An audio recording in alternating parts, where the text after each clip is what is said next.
One of the byproducts of so-called modern tennis is a new footwork paradigm.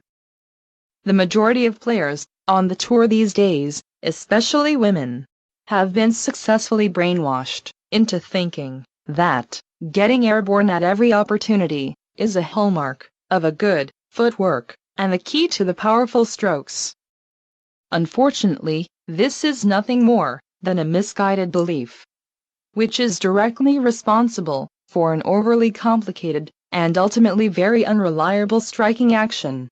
The on-court performance of the players who are infected by this technique is extremely erratic, and even on their good days, their ability to control the ball is mediocre at best.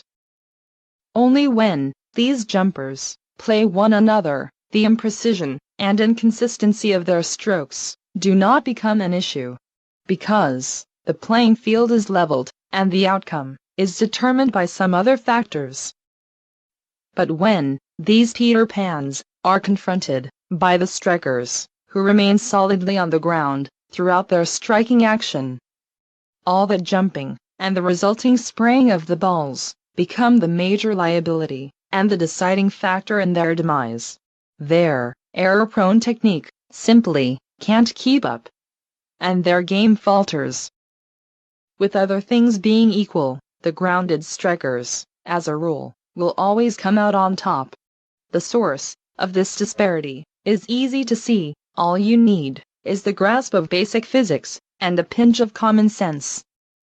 Sadly, both of these commodities are in a short supply in modern tennis these days.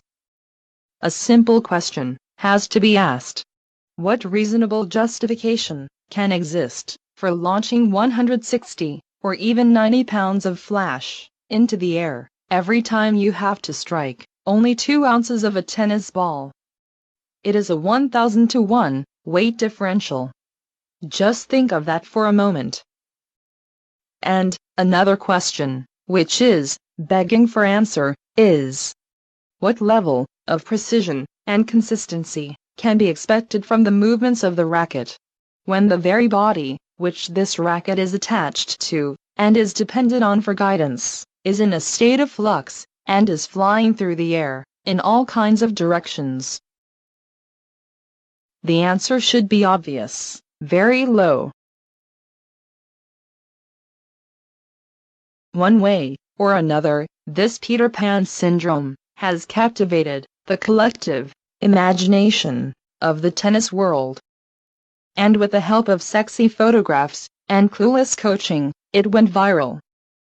The effects of such dim-witted epidemic can be seen with the naked eye. Just take a look at the stats. On the men's side, only the players who keep their feet firmly on the ground have maintained the virtual stranglehold on all of the major tournaments for years.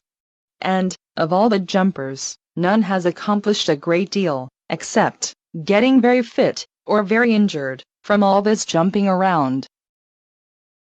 And among women, who pretty much all took to the air lately, there is hardly anyone who can keep the ball in play with any certainty.